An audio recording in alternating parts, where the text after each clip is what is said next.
next speaker is one many of you know. You'll recognize his smile, his warm, friendly greeting.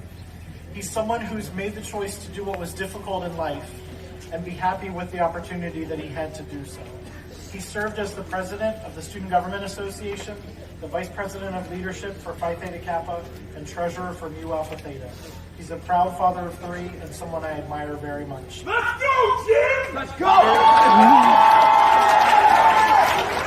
Your 2017 student speaker, Jimmy Crouse.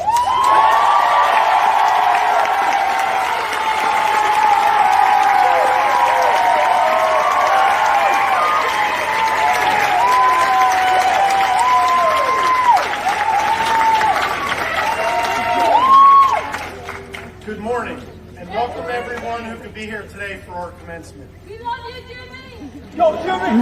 I love you too. Thank you for being a part of this fulfilling occasion to support us graduates. My life has been a difficult struggle, a difficult journey full of struggle. So please keep an open mind and refrain from passing judgment until I finish speaking. I ask this not for my sake, but more for your own. My name is Jimmy Crouse, and I am a recovering addict. From the age of 12... Got him. Got him. My brother. We got some comments coming in already. Wow. Marianne Bear couldn't love you, Grammy. Alan Amy, what's up, family? What up, brother? Hey, Mama Deb. This is Spittin with Spitter, bonus clip, Saturday edition, noon. Hey, for all your vaping needs, go to Lehigh Vape over there at 822 Nazareth Pike. Tell them TJ sent you. They have everything you can need as far as vaping goes. For all your CBD needs, go to Mom and Pop's Vape Shop. Jesus Christ, TJ. Mom and Pop CBD Shop, 312 Town Center Boulevard. Go over there and tell them TJ sent you, and they'll get you everything that you need. Again, welcome to Spittin with Spitter. My guest today is not the one, the only, Jimmy Crouse. Gas it up, man. Gas it up. My brother, how are you? That was great, man. That clip put me in a good place, man. It got me a little warmed up, a little tingly inside. I told you I could make you cry within the first minute. You ain't want to take that bet. Yeah, you did. I'm over Clint now. I'm all choked up now. See that? Dennis says, I love you, brothers. Keep up the good work. Much love, Dennis. Back at you.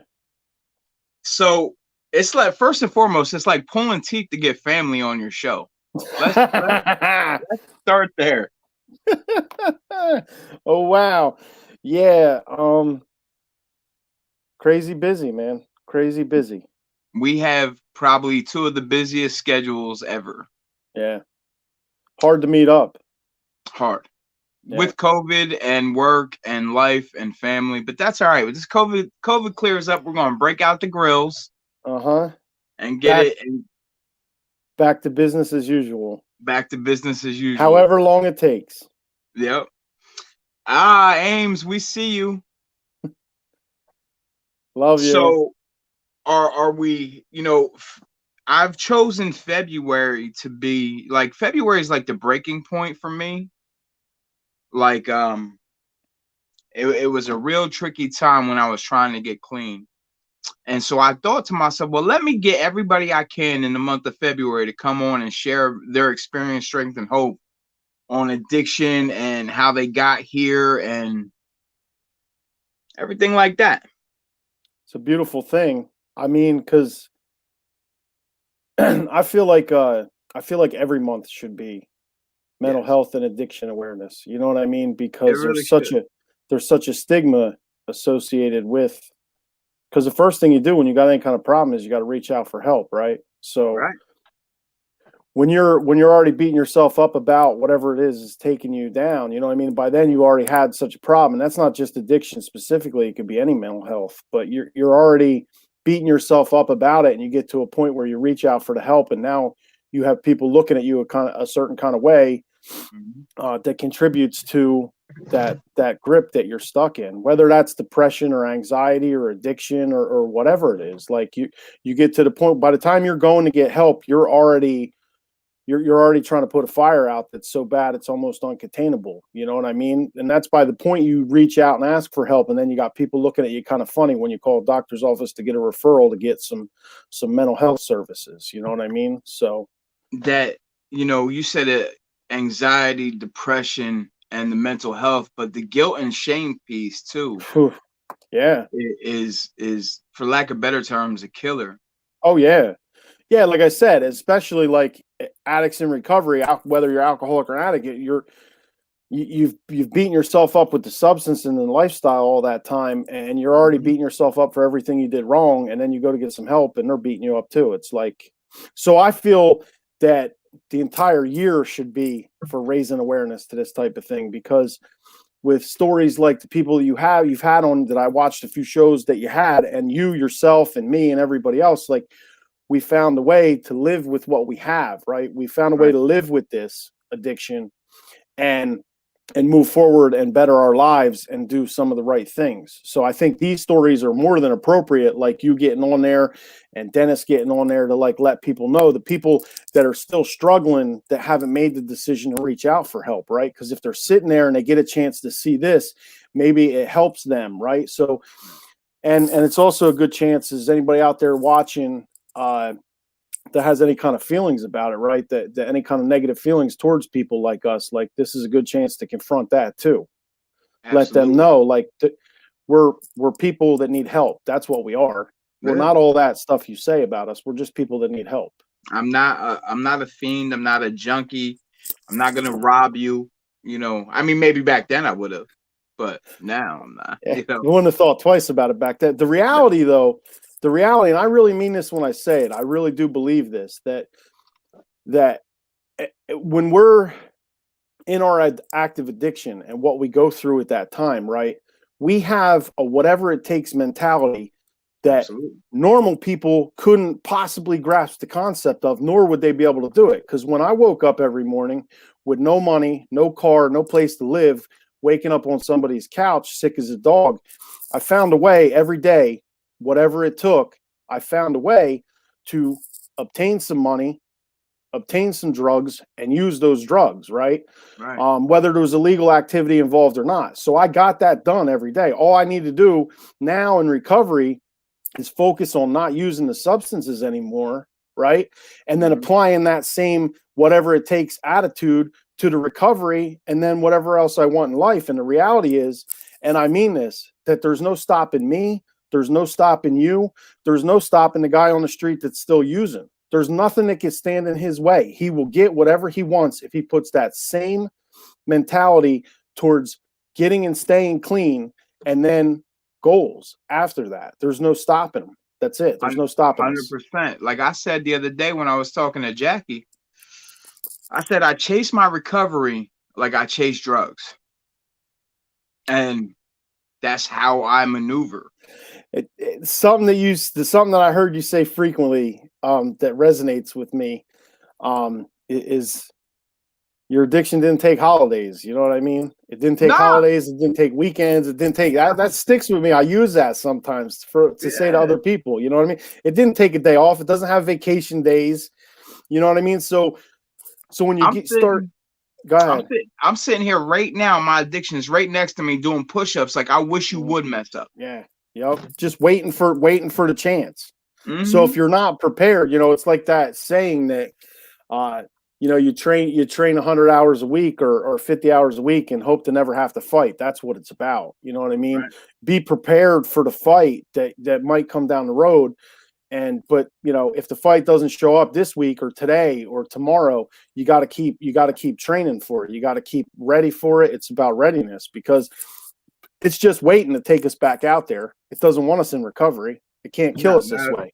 Not at all. It can't kill us this way. But listen, we're going. I got these questions lined up for you, and I see you maneuvering around. I'm excited. Asking you the questions. The first we're gonna start with, I want to know and I know all the answers to these because we're family, right? But like, for the people that don't know your story, and if there's anything that I'm asking you don't feel comfortable with, just say pass or whatever. Next question. But what was your childhood like? Listen, man, I'm an open book. All right. And it was rough. My childhood was rough, man. I grew up. The reality is, my perception of it is that we grew up poor. We grew up in a middle class neighborhood. We were poor. My dad was slick, man. He could make a buck. And he got involved with a lot of illegal activity throughout my life as a child. Like, I grew up around some illegal activity, and he did what he could to support us. But the people the town that we moved into when I was in grade school, they all kind of knew, what my dad was about, and we were kind of shunned. You know what I mean? Like, it was okay that the people in the neighborhood would have bought stuff off of them when they needed to get something cheap. But the reality is, when we moved into town, it was like we were shunned. So my brother and I were kind of shunned prior to by their kids, because it was a small neighborhood. Everybody talked. My father was abusive. He was verbally abusive to me, my sister, my mother. He was really physically abusive to my brother, my older brother. But I mean, a little bit of physical abuse in there with me, but for the most part, it was emotional and psychological type. He'd yell, scream at us, beat us down with words. But he'd beat my brother pretty good, and he beat up on my mom pretty good. And unfortunately, my mom, she did the best that she could with what she had to work with. She really did. But unfortunately, it was bad for her too. You know what I mean? And I never really even got a chance to discuss it. I just know how bad it was for her. You know what I mean? Here you go, getting me all choked up and shit. I know how bad it was for her. You know what I mean? And she honestly did the best that she could with what she had to work with. And then, like, I remember telling my mom when my parents got divorced, and she explained to me, and I don't remember how old I was. I think I was like in 4th grade, and she explained it to me, and I told her, okay, well, everything's going to be all right now. You know what I mean? Like, I could comprehend what was going on around me and knew that no matter what, with my dad leaving, that it would be okay. Right. But then as I got older, I understood, and I'm not making an excuse, but I understood, like, the example that my dad had with his dad, that he did the best he could with what he had to work with at the same time. You know what I mean? And right now, because of all that, like, I'm actually, like, in this little program I don't want to talk about too much. I'm in this program where I'm trying to work on some stuff with myself, because there's some tendencies there, right? I act like my dad a lot. So I'm trying to work on some stuff to try to address some issues, to try to fix that up. But it was definitely a rough childhood, man. It was rough. And that's what it's about. It's the, if I say this to the kids all the time, like, if you knew better, you would do better. Yeah. Right. And now we're learning how to do better. I like that. If you knew better, you'd do better. I like it. I got to write these little keepers down, TJ. I love it. I love it. We should all write these keepers down. But so was addiction, and people ask me this all the time, and I don't really know how to answer it. So I'm going to ask you and see if you know how to field this question a little better than I do. Uh-oh.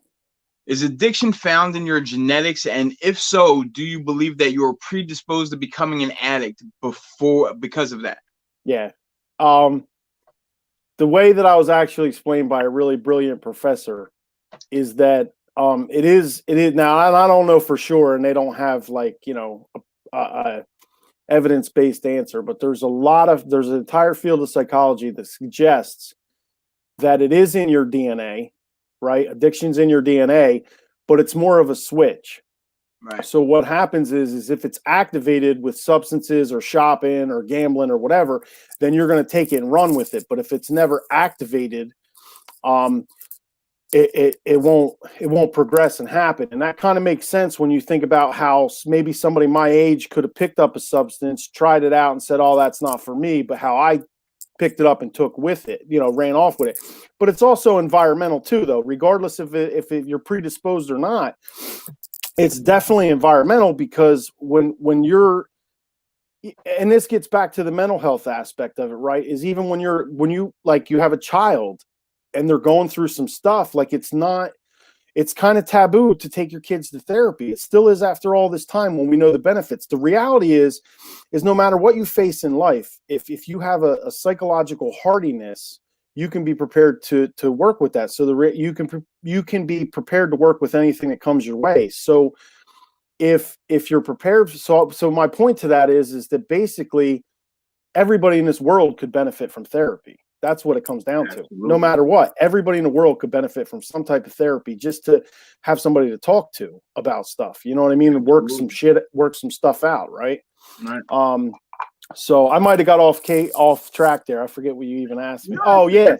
That's a good answer. It's part of both. Yeah, it's definitely part of both. There's definitely a predisposition. I mean, my father, I don't want to diagnose the man or anything, but I believe he at one time, I know he had a drinking problem. I know he had a gambling problem, and I know he had a sex problem. You know what I mean? So there's some addiction tendencies there. You know what I mean? That definitely there. The other side of the family, not with my mom, but maybe some other family members, absolutely. So Okay. I think you're predisposed the same way with any other mental illness. Right. So did you know that you were an addict? See, because like I knew at a very young, like now, with all the information that I have now, I know, right? But like, did you know you were an addict before drugs got introduced to the equation? Now looking back, yeah, I saw it coming. Right. Now taking a look at the progression and what happened and what I chose to do with how I was feeling, absolutely. You know what I mean? I take full responsibility for it, but as a child, you can't comprehend it, and you didn't know, you can't see the future. We didn't have a crystal ball, right? I went through some stuff. I didn't deal with it properly, and I just shoved it all down and kept telling everybody everything was okay. And this was at like 10, 11 years old. You know what I mean? Like I said we were shunned, right? I had this one friend, this amazing little girl up the street. Her mom and my mom were friends, and her sister and my sister were friends. And she was the only person that treated me like a human being, just for the sake of treating me like a human being, right? And her house caught on fire and she died. And when they had the counselors at school and do you want to talk to anybody about it? And my mom tried to say, are you doing okay? I was like, yeah, I'm okay. Yeah, I'm okay. Well, dude, no, I wasn't okay. This was the only kid in the town that treated me like a human being, that didn't make fun of me, that didn't have a problem with me because of my dad or whatever. And I wasn't okay. Had I talked about it then, maybe that switch never would have been activated. You know what I mean? And then my parents got divorced. There was issues with my brother. There was relationship issues with my brother. And my poor mother, we put her through hell.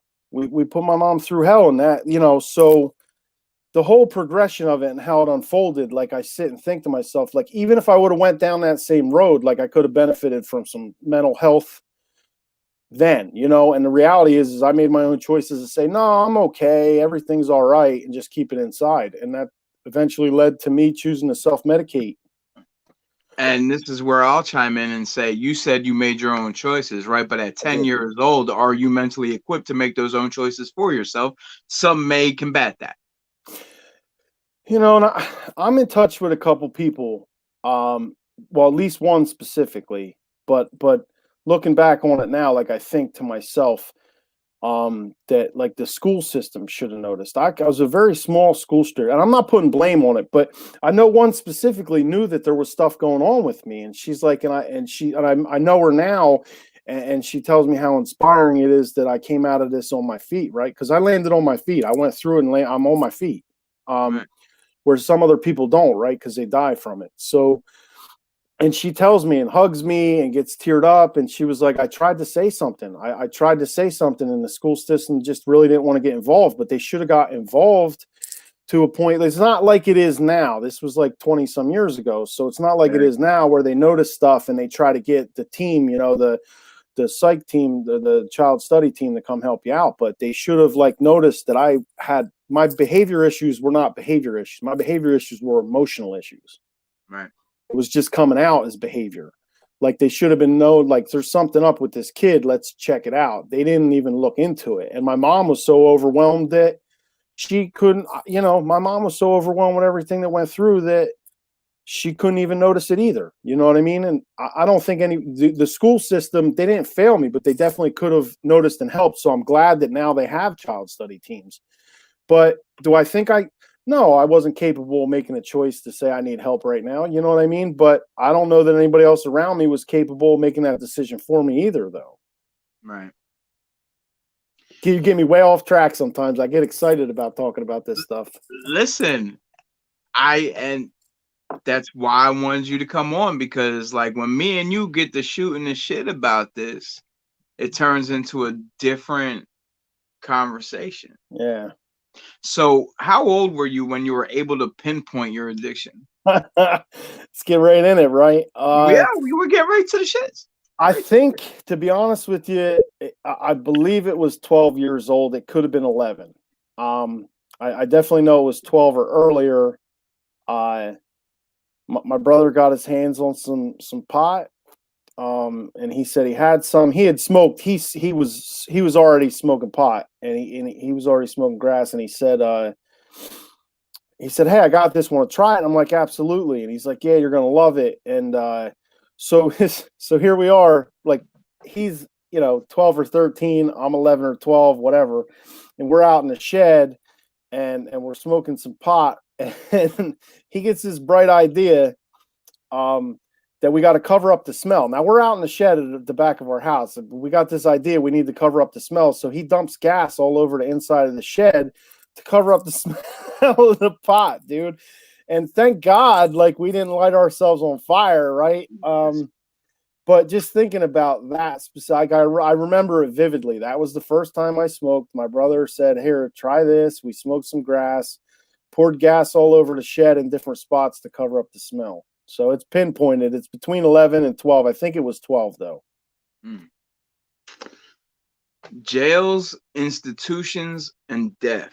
Yeah. What does that phrase mean to you? That phrase means to me that well, it's multifaceted, right? There's a lot to that. But that's basically where the active addiction ends. That's where the active addiction is going to end, whether that's temporarily in a jail or an institution, or whether it's permanently with death, right? Right. Because I know in my active addiction, and there was only one thing that was going to stop me, when I couldn't stop myself, which I couldn't stop myself, but there's only one thing that was going to stop me, and that's when the bracelets went on, right? That's when the handcuffs went on. That was it. It was over. It was going to be a temporary reprieve. And the mentality then at the time is when I got arrested and I got locked up, right? That this is great. I'm going to go through the withdrawal, and when I get out, I'm going to be able to get so much higher again. That was like the mentality behind it then. You know what I mean? Like, you couldn't see it as a consequence or a severity. It's like, okay, I'm doing dope, right? I'm in the back of a cop car. I slip my hand out of the cuffs and I eat the dope that I had in my pocket when I got caught shoplifting. And it's like, okay, well, I'm going to withdraw. It's going to be hell. But then whenever they let me out, I'm going to be able to get so high again, man. It's going to be back to without this huge dependency on the substance. I'll be able to get high as a kite off of one bag instead of eating 10 in the back of a cop car. You know what I mean? So, but the death part is the reality. The death part is it's progress. This disease is progressive and fatal. That's it. Right. It's going to kill you. It's chronic. It's relapsing. There's no cure. It's going to keep coming back, and progressive means it's going to get, you can't just have one. You know what I mean? You can't just go get high one day and be okay. It's progressive. It's going to pick right back up, and it's eventually going to kill you. That's it. I try to tell people all the time, it's not progressive and then it subsides. No, that's not how this works. It's chronic, relapse and chronic. There's no cure. There is no cure. This is lifelong. It's something I carry with me everywhere I go, and it's something that I have to do something actively for every single day. Right. Because when I don't, I get complacent, and then it sneaks back up on me, and I'm going to pick right back up, take right back off, and I'm not going to. The addiction's not going to take anything from me, right? That's not how it works. I'm going to give it. I'm going to make a choice, right? That's what the recovery teaches me. That's what the recovery part is the drugs didn't take anything from me. The active addiction didn't take shit. The disease didn't take anything from me. I gave it up. Yeah, I'm making this choice, right? I made a choice. That's empowering, right? And I'm big now on words, man. Like, there's a big difference between suffer and struggle. Suffer. If somebody's suffering through something, man, that's sympathy. Sympathy kills people like me. I need empathy. I'm struggling with something. I'm not suffering through it. I'm struggling. I need help. Come help me. You can help me if I'm struggling. You can't help me if I'm suffering. Right. Right? This is like the difference between a victim or a survivor. You know what I mean? Like, you're not a victim. A victim, that's sympathy. You're stuck in it. You can't get out of it. You're a survivor. That's empowering, right? There's a big difference. So I'm getting big on words and trying to be careful. I don't like to use the word illness or disorder as much as I like to say mental health issue, right? Because that's a little bit more, that means you need help with this issue. Whereas like disorder or illness, and the stigma is reinforced by parents every single day, because like, what do you do if like I have a family member that's on the couch in a depressive state, or an older brother that's all jacked up on dope at my house, and my kids are like, what's wrong? And you say, oh, they're a little sick. They just need some help. They're sick. What do we tell our kids about people that are sick? Stay away from them, right? Stay away from them.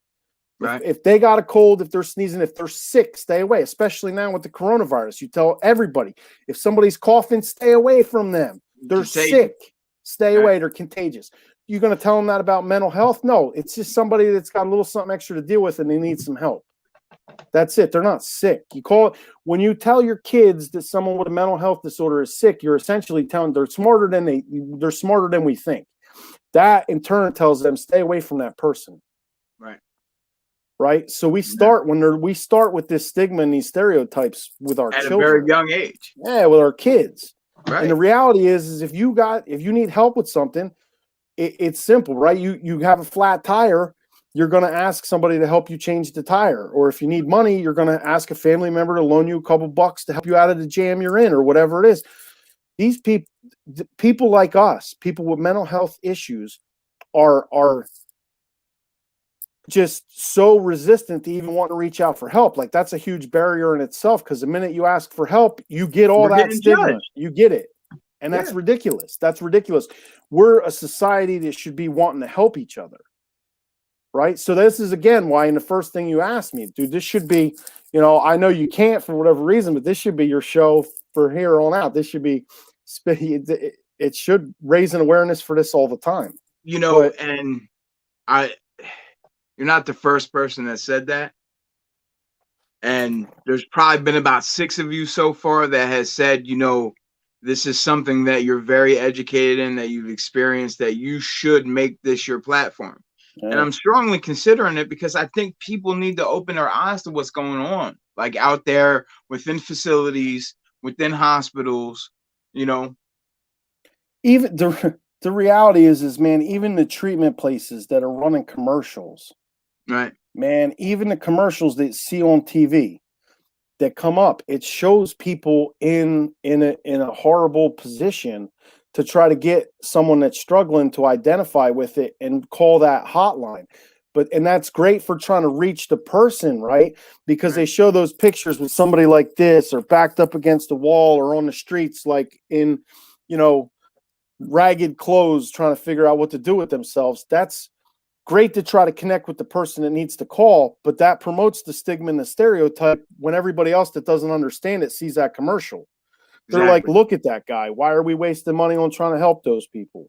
Right. It's terrible. It's terrible that people look like that, because in a society like this, in this country, man, we should be all about helping everybody no matter what their issue is. And that's not how it's going down.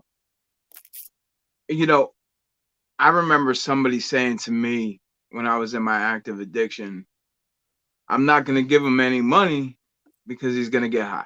Mm-hmm. And I completely understand that, right? But then you immediately shut off all communication. Yeah. I just need you to be there for him. Right. I don't give a fuck about your money. Yeah. Like you said in the beginning of the show, I'll find a way. Yeah. You know what I mean? I got whatever it takes tattooed to my damn wrist. You know what I mean? Like, yeah, man. So at what age do you think drugs stopped becoming fun and started becoming maintenance? Dude, right away, man, right away. It slowly, it was slow, but it was quick, right? It was slow, but it was quick. The progression, within weeks, man, I'd really say within months, I was sold on this. I was sold on it because smoking pot took me out of how I was feeling, and then sprinkle some booze on that, and it became a daily thing. Figure out how to smoke the pot, during the week and alcohol on the weekends, because it's a little harder to drink alcohol when you're 13, 13 years old. You got to hide that a little bit more. Whereas the pot, you could just take a walk, smoke, and then you're stoned for hours at a time, right? So and I would nobody say, knows.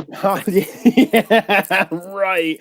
Used to go into the mall. We used to go into the mall as a group, baked. And now when I'm out and about and I see that same scenario walking through the door, you could smell it. You could smell that they just came. They just got done clam baking in the car. You could smell it. So it's like we sold ourselves on, oh, nobody knew. Well, yeah, everybody could tell. Spraying all kinds of terrible Yeah. colognes. Oh, God. Oh, yeah. The whole nine. You dumping gas in a shed, man. Dumping gas in a shed to cover up a smell of a shed that no one else was going to go in anyway.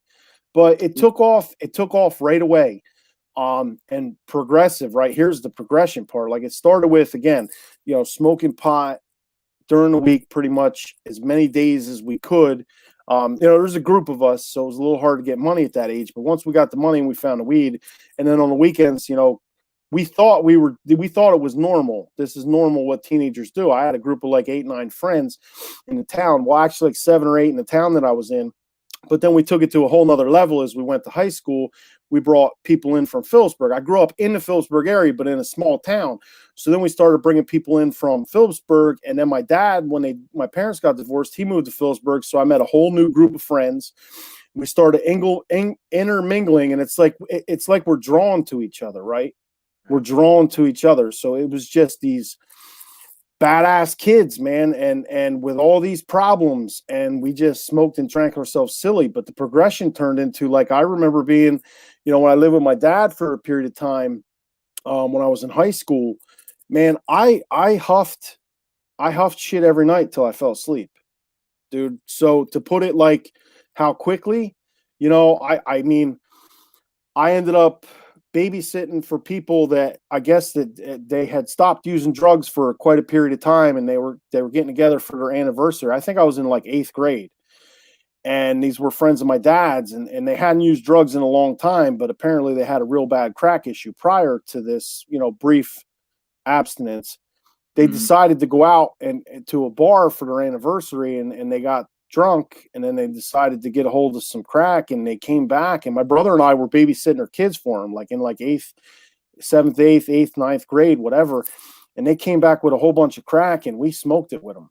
And I remember just being like full on, like smoking crack all night in like 8th grade. So it was pretty bad. And then again with the high school, man, I huffed myself. I smoked pot every single day. I drank constantly, and I huffed cleaners every night until like I'd pass out from it. You know what I mean? So thank God I'm still here, right?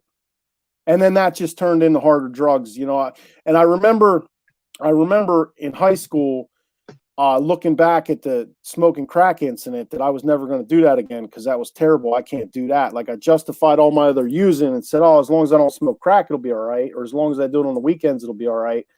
But the reality is I'm down in a basement bedroom by myself, huffing myself to sleep every night for like a year and a half of high school. You know what I mean? All the way up until the bitter end, I justified everything that I did. Oh, yeah. Like, so I'm going to give a public service announcement before my next question. And my next question is not to offend anybody in our family. And this is for people that are out there watching that have family members that are fighting active addiction right now. You know what I mean? That are struggling with active addiction. Your family already knows that, how much I love them. So I'm asking this in my good graces, in my heart. What was it like for your family to watch your active addiction? And then can you share your experience in this area with your brother and those emotions? Oof. So for my family to see me, right? Wow. I mean, they knew. They tried to wrap around me. They tried to do what they could. But again, this goes along the lines of like not fully understanding, right?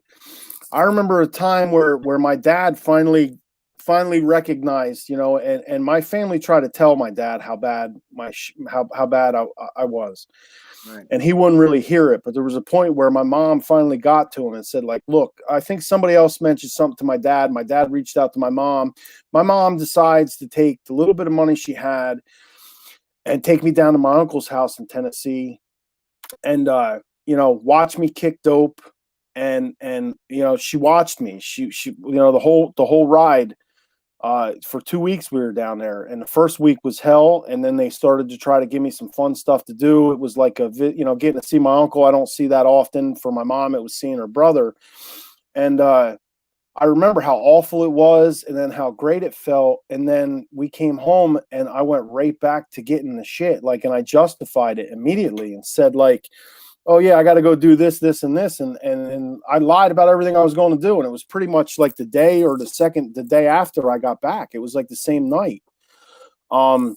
So it had to have been brutal for my mom to watch that, dude. She invested the little bit of money she had at the time, man, to get me up and out of where I was at and say, this is what we need to go do and try to get you free and clear in the mountains of Tennessee in a cabin where my uncle lived, and then have me come back and have me smack her right in the face and do it again, right?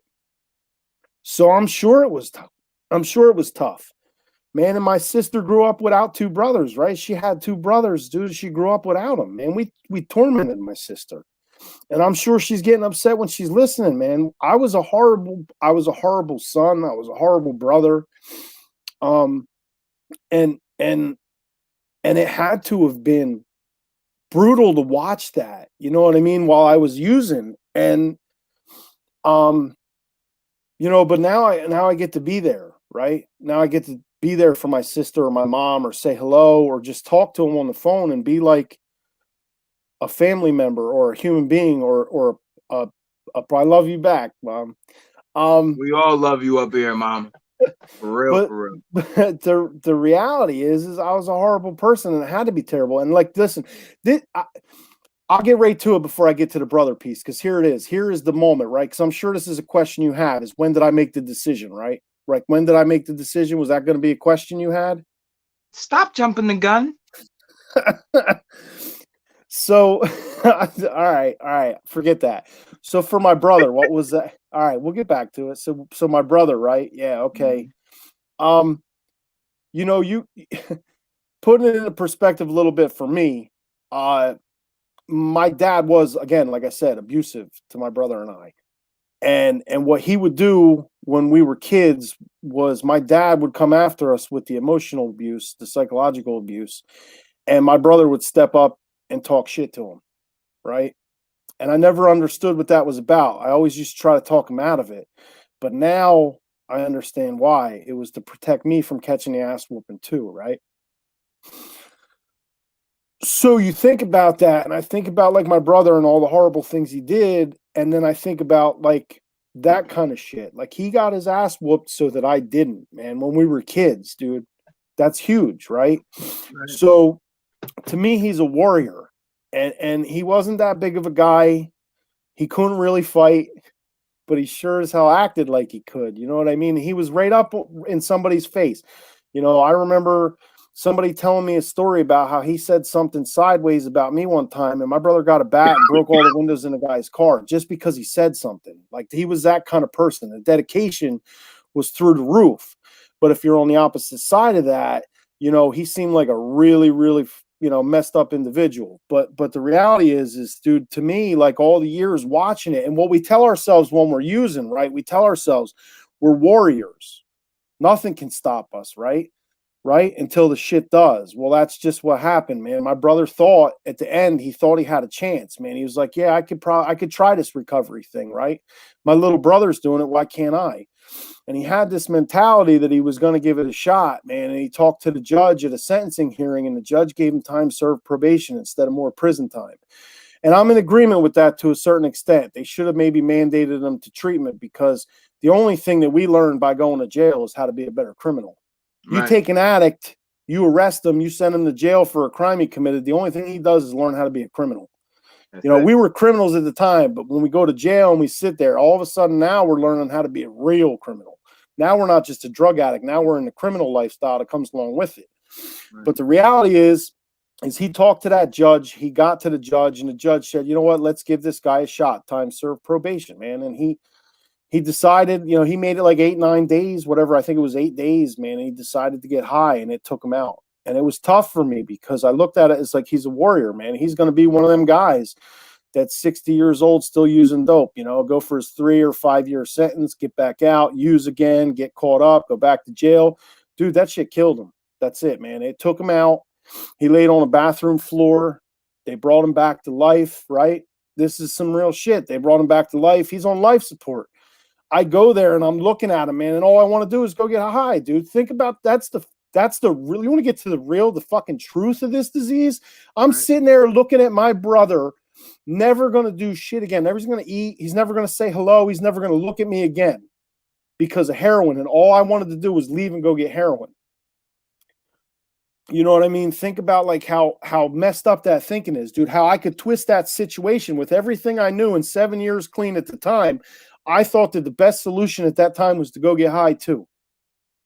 You know what I mean? And then my poor mother and sister would have to bury 2 instead of 1, right? Because that's the truth. Jails, institutions, and death. And that was rough to watch that. That was tough, man. And then to make the call to my sister, knowing it was going to kill her, you know, it was really literally just going to tear her apart, which it did. And I called her and I called my family. You know what I mean? I did the thing that you're supposed to do when shit like that happens. And there we're sitting with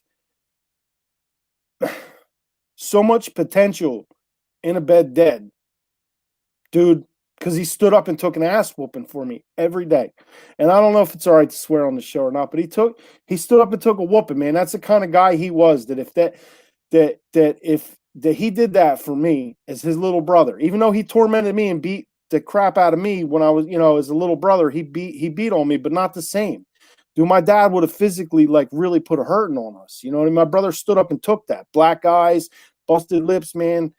You know, he would mouth off to him. So I can't really put the place where it is for my sister. The only thing is I can say with my mom and my sister, man, it just gives me one more thing to hang on to when I'm really struggling. Like, I put them through so much. I put my family through so much, right? That I don't want to put them through that again. You know what I mean? Not for that. Not for drugs. You know what I mean? Everybody's going to die someday. But for me, I'm going to do whatever it takes to not be that statistic, to not be that story in an obituary, and to not go out like that. You know what I mean? That's what I want to do. I want to die clean, man, whenever it is, because it's going to happen. People get anxious about talking about death. The reality is, me and you have had this conversation, and there's probably like 5 people out there in my life that know when I go, Jimmy's going to be carrying my casket, and I'm going to have that eternal chip saying that I died clean. Infinity, baby. Infinity. Yeah. That was the heavy portion of the show. Let's get to the good stuff. My God, man. Like, yo. You know what? And we got to relive it. I love your family so much. I love I call your sister my sister. You know what I mean? I call your mom Grammy. You know, she knows I love her like a son. And like, they didn't have to fuck with me like that. They didn't have to, you know what I mean, at all. Yeah. You know? And they do. So let's get to how I can shout out and make them feel better, right? So go ahead and ask me when I decided to get clean. Not to control the show, but go ahead and ask me, because I don't mind you controlling the show, but I got some comments. All right. Dennis says, R.I.P. Patrick, we love you. Yeah, man. Bill Stack says, Spitter, I'm glad to see you guys doing positive things. Much respect. Emmy says, that was Clark. He talked a lot of shit. Yo, Sis, holla at me, man. I heard you just dropped that album. HD put me up onto it, man. We'll get you on. Amy said, you are both inspiring, and not just because you're in recovery. I love you both more than you know. Thank you, sis. Love you back. Mike says, I love you guys. Now my question, and you're not going to control the show because I refuse. That shit doesn't happen here. How did you get off? How'd you get off drugs? All right. So I hope my mom and sister are listening close, right? So I'm locked up. Hold on. Sean Smith said, "Jimmy, how you been, dude?" I'm good, man. I'm good, man. All right. How'd you get off drugs? So I'm sitting in prison. I'm locked up, right? I'm locked up. Vacation. Yeah, I'm on vacation. Summer camp is what I call it, right? You take a little reprieve, you get better at your hustle, whatever. So I'm sitting there and I reached out, like I had nobody at this point, man. This is it. I burned every bridge, man. Everybody gave up on me, right? So I reached out to this one person that I could manipulate a little bit into like writing me letters, sending me money, whatever. So I'm getting these contact visits and I talked this girl into bringing me some pills. Okay. She's the only person that's come to see me. I'm sitting in there. She's passing me off pills, right? Well, to me, I'm like, well, I'm not going to get caught with these, man. I'm going to take them all right away. So I would tell her to bring me some pills into the place and I would take the pills. So I'm getting high one day a week, right? I'm in jail getting high one day a week on all kinds of psych meds, benzodiazepine, whatever, Xanax, whatever I could get her to bring me, trazodone, whatever kind of medications I can get her to bring me. She's bringing them to me. I'm swallowing them in the visit. And then I'm working, doing laundry. So, so check this out, right? All of a sudden around Christmas time, I kept my family on my visit list just in case, right? Well, all of a sudden my mom and my sister come to visit me around. Yeah, thanks guys. My mom and sister come to visit me. I love you guys. They came to visit me. And I still took the pills from this girl in the visit because they came together. I believe, if I remember correctly, I might be wrong, or they came to visit me and she didn't. But it was either that exact day or the next visit that I took a bunch of pills and I fell over. I got lightheaded and fell over inside the big dryer, and I burned my elbow real bad. All right. So this was either the same day that my mom and sister came to see me, or it was the following week. I can't remember exactly. But what I remember is when I went down to the infirmary or the nurse's station or whatever you want to call it, they said to me, like, this is pretty bad. You got to take care of it. She said, because if it gets infected, we're going to have to put you in medical isolation. And I immediately said, well, whoa, in my head, not to them, but in my head, I said, whoa, wait a minute. My mom and sister just came to see me. I got to sit in a room with them, man. They just came back. Like, I can't let this, I got to take care of this elbow so that I can keep these visits. So I went back and I'm sitting there and the drugs started wearing off a little bit. And I'm looking at my arm and the burns. There's little circles all burned all over my elbow, right? And I'm looking at it and I'm like, what am I doing to get high one day a week? Like, I almost lost the chance to not be able to see the two people that I thought I would never have again in my life. They just came to see me, and now I'm about to throw it away to get high one day a week. What am I doing? So I took the girl off the visit list, and stopped talking to her, and I started picking up all the books that come in, right? Because different support groups bring meetings into jails and institutions, right? And so I started picking them up. Every recovery book, Chicken Soup for the Recovering Soul, Recovery for Dummies, dude. And instead of sitting there playing pinochle and spades, I said, nah, I don't want to play cards, guys. So I sat there on my laundry shift and I read constantly. I got all the books I could get my hands on and I read. And when I was done reading them, I read them again and kept reading them. So that was the day I made the decision, man, when I was sitting there thinking to myself, how could I do this? And it's as simple, right? Everybody's bottom is their own, dude. This is a real simple thing, man. I wasn't even in full grasp of the addiction. I was getting high one day a week. You know, I was straight the other 6. My mom and sister came to see me again, man. And I said, what am I doing to myself? And I looked around at the people I was locked up with, and I'm like, do I want to live like this, man? Do I want to be 50 years old up in my cell huffing that cleaner like the guys I'm on the block with? I am not doing this. Right.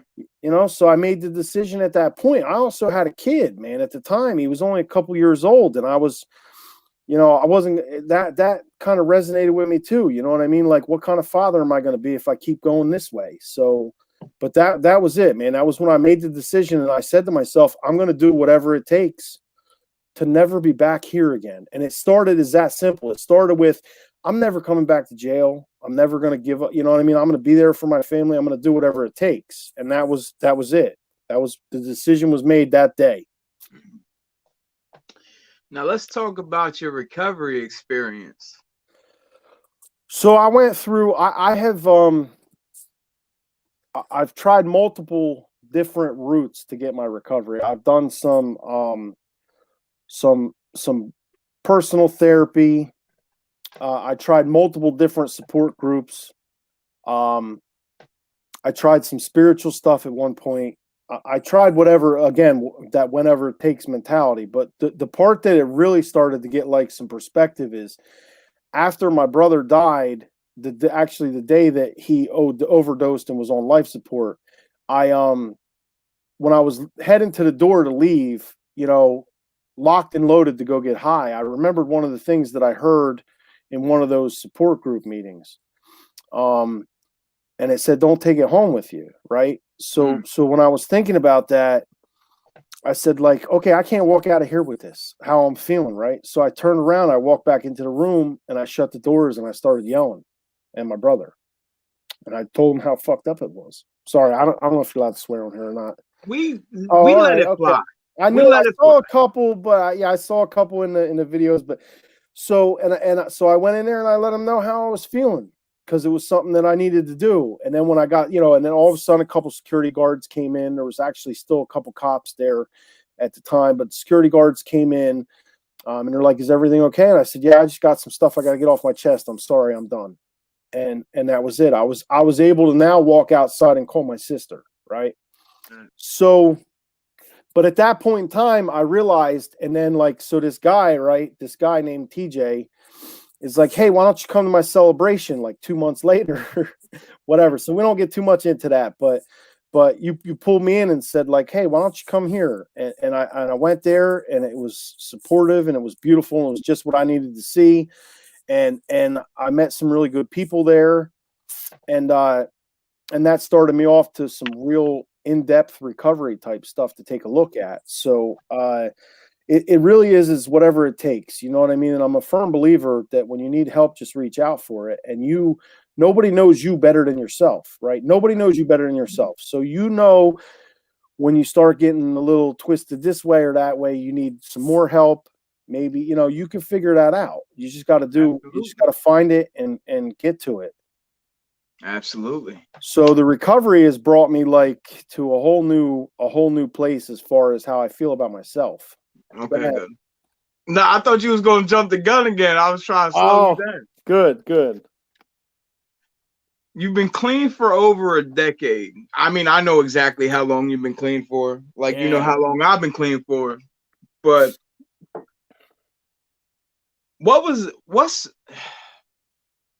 is the pink cloud gone? Well, I'm excited.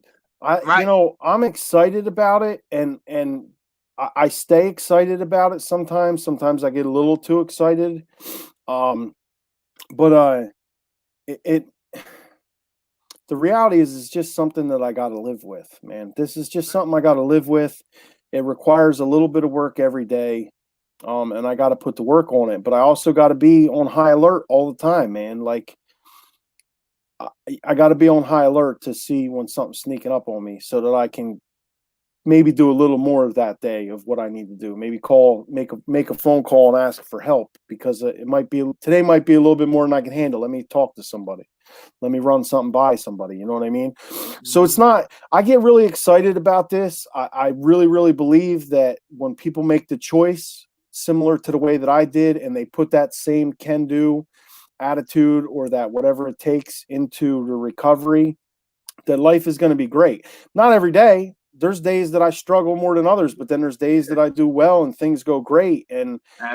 Regardless, it takes work. It just takes work every day. And that's what I want to stress to people. Listen, life shows up one way or another. You are going to go through some things in this life, right? But check the hit. If you think what you're going through is bad, sprinkle some dope on that shit and watch how bad it gets. I use that sometimes too. Right. I promise you how it'll get worse. Yeah. And the reality is when I sit here and say it, right? I'm sitting here saying it, you know it, you say it too, right? You got to do a little bit of work every day, right? Dude, when I think about the amount of work that I put into getting and using those drugs every day, the amount of work I have to put in my recovery is not nearly as much. Right? Like, so how could I just get all this other life stuff happening and then say to myself, hey, go back to that old way of thinking. Dude, there's so much more work to use drugs than it is to be in recovery. It really is way more work. Absolutely. It's just when everything else starts showing up and life gets better and you start getting some responsibility, if you can't do the time management piece and stay in touch with the recovery part, that's when you start thinking, oh, I should go back to that. But the reality is, man, I don't ever want to live like that again. I don't ever want to have to put that work in just to kill myself with drugs, man. I don't want to be there. So it's really not. Once you detox or withdraw from the substance, man, just keep the focus on the recovery part, because I know that nobody really wants to live like that. No. Nobody wants to live like that using drugs every day.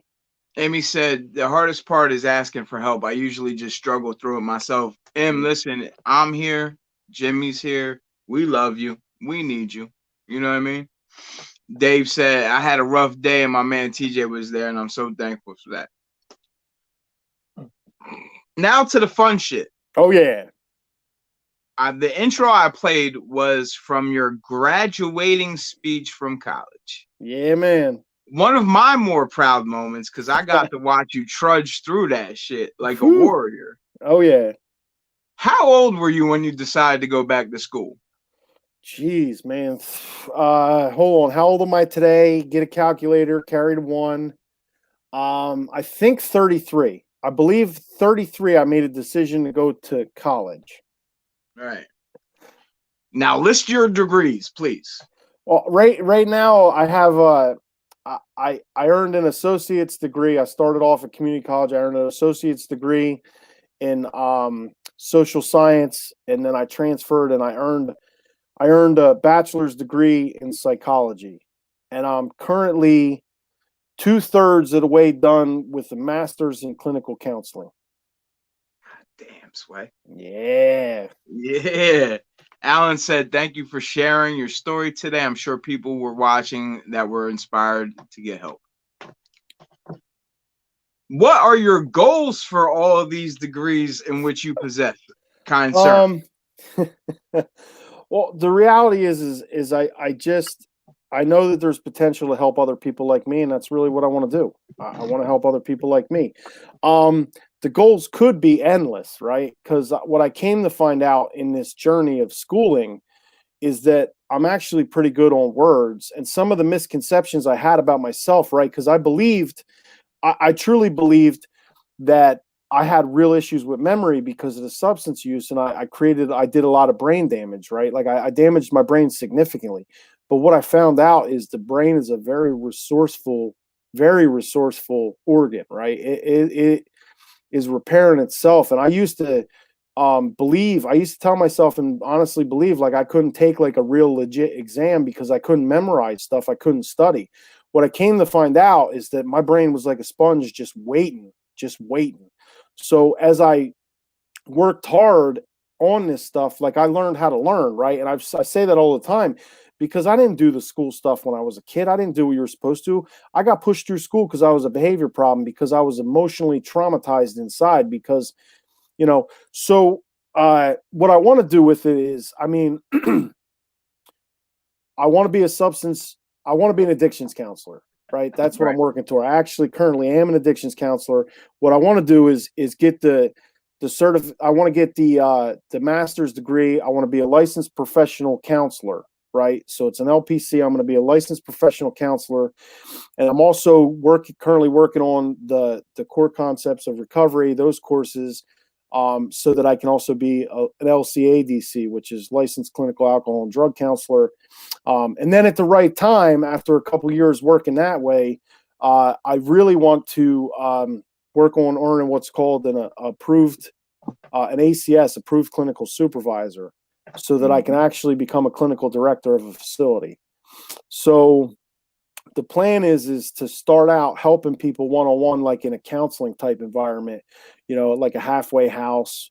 I want to catch people that go through a detox, come in, or they go to a short-term rehab, come into a halfway house and get to them and get them into some sober living or three-quarter living, but give them the exposure, give them the perception that they need to get into these 12-step meetings to promote lifelong recovery, but at least just help them with some of the stuff briefly while they're going through it, because they get off the substances and you got to go through some steps. And so I want to be at that level, but the reality is I know that I got potential to do some leadership role type things and run a facility to then make the entire facility better, to be able to, because I can help my caseload, right? The clients that are on my caseload, I could help them out, but ultimately the goal is to learn effectively how to help other counselors help their clients, right? And oversee that and supervise that and manage that, so that I'm not just helping 7, 8, 9, 10 guys, but I'm helping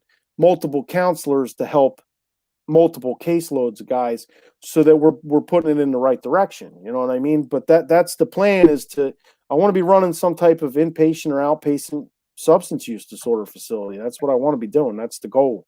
It's not even what I want to be doing. I'm going to be doing it someday. That's it. It's not something I want to do. It's something that I'm going to do. I'm going to run a facility one day. One of my coworkers said to me, he asked me, what was the 10-year plan? And sometimes I get a little caught up in pride and ego, right? And I looked at him and said, dude, I'm going to be your boss one day. Yeah, I mean, because he's not wrong. And he's like, and he looked back at me and he was like, yeah, he said you are, and he like bought into it. I said, no, like I came to find out some things about myself and know that, there's still areas I struggle in. There's still work I got to do with some specific things to try to keep being a better person. But I know that, like, when I really, really put my mind to something, that I can do it, and I know that you can too. And I know that Dennis can too. And I know that Russ can too. But I also know that everybody out there that's got a needle in their arm right now can too. Right. You know what I mean? It's not just, it's it. All of us. Man, listen, if this doesn't provide hope, I don't know what will. Like, listen, everybody asks me like why I do the show and blah, blah, blah, blah, blah. What it comes down to is this. COVID happened. I wasn't making music and my creative juices were bored. You know what I mean? So you harnessed them. So I harnessed them into a different lane, and here we are. And now I just want to give my people their roses while they're here to smell them. Jimmy, you know how I feel about you and the family. I love you to death.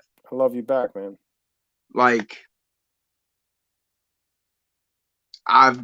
you've helped save my life and vice versa. Yes, and absolutely. We have an amazing bond. Yeah. Before we get out of here, is there anything you want to ask me? Well, what I was gonna ask you is how you kept in touch with it, because I am struggling a little bit with the coronavirus and the quarantining and everything. And I know that there's some in-person type stuff going on, but there's also some Zoom type recovery stuff going on. And really what I wanted to ask you is how are you keeping it fresh, right? And I don't know if this is because I want to know, or if maybe I want to see and challenge and make sure that you're doing what you need to do. But how are you staying in touch with your recovery, man? Tell me everything. So, I celebrate August 22nd is my celebration date, right? And there was only one meeting that was open.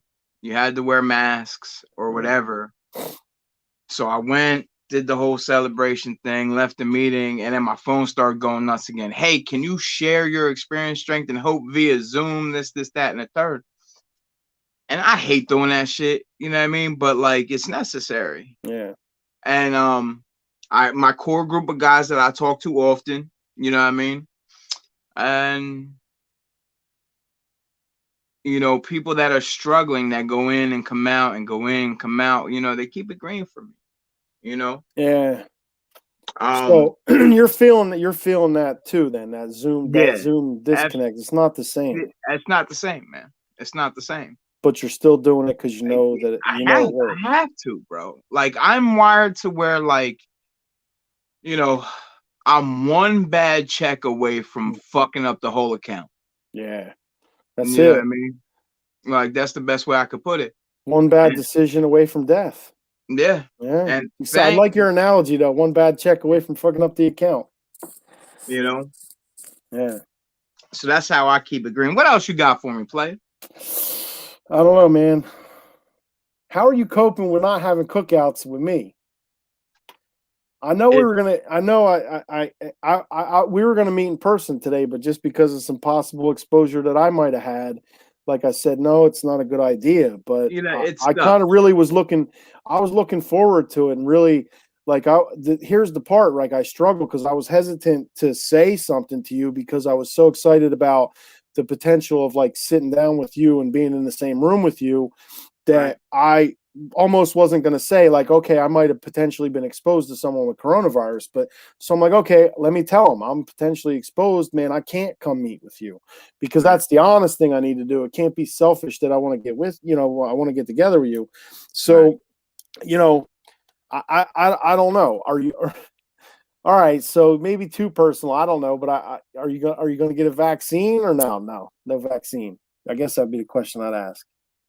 I know it's a tough one to ask you because I'm hesitant to get it myself just because of some stuff, but it's like we got to get together, man, as a family. I don't know how we make that. How do we make that happen? I guess is the question. Right. Because we could come get together and mask up and all that just to risk like potentially exposing other people. But you can't smell my food through a mask though. And I get busy on the grill. Well, and then what do we got to eat? 10, 12 feet away from each other? You know what I mean? Right.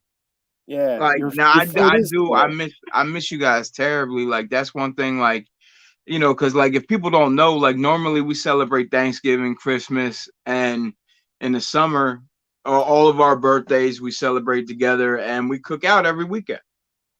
Yeah. So to not have, it was a rough summer to not really be able to do that a whole lot. I know we pulled off a couple birthday parties and everybody was careful, but I don't know. So I don't know if there was really a question in there. How do we make that happen? I guess is the question. How do we make this happen? How do we stay in this powerlessness? Right. Right. I guess the powers that be need to say that the coronavirus disappeared. Well, I don't know if I'm gonna buy it. But I don't know if I'm gonna buy it either. So, be honest with you. Another question though is how do you not let this get to all your head, dude? You're doing so well, man. How do you keep it from getting to your head? Because pride and ego for people like us is a big deal, man. How do you humble yourself? I know I'm not invincible anymore. Yeah. Oh, you keep it free. Yeah, keep it green. I know I'm not invincible anymore. I spend a lot of time in the gym. Not a lot of time in the gym, but I go often to where that usually alleviates any extra thinking that I have to do. Good self-care is gym. Yeah. Exercise is great self-care. Ultimately it's not in my hands, man. It's in God's hands. Yeah. I like on my best worst day, I'm a terrible decision maker. I know exactly what you mean. So I'll just, I pray about everything before I do it and go with it. Yeah. I like to duck and dodge the Ronas. Droplets are everywhere. Droplets are everywhere. Sis, thank you. I appreciate you and I love you. Jimmy, I'll tell you what, this was a blast. Yeah, man. So much more to say though. Oh my God. We got like 2 more parts that we could do, but I think maybe one night when we are able to get together and do this in person and play some poker or something, that'd be a great show. There's a lot of a lot of gems flying around that table. Oh yeah. Yeah, it was good to see you, man. I'm really pumped that you're doing this. I haven't been able to chime in because my work schedule doesn't meet up with your podcast schedule, but Well, that I need to make the time because I got a chance to watch parts of some of the previous shows, but I definitely I got to watch when you went on there, and I got to watch the entire. Jackie Yeah, killed me, bro. That oh man, I wasn't yeah, ready.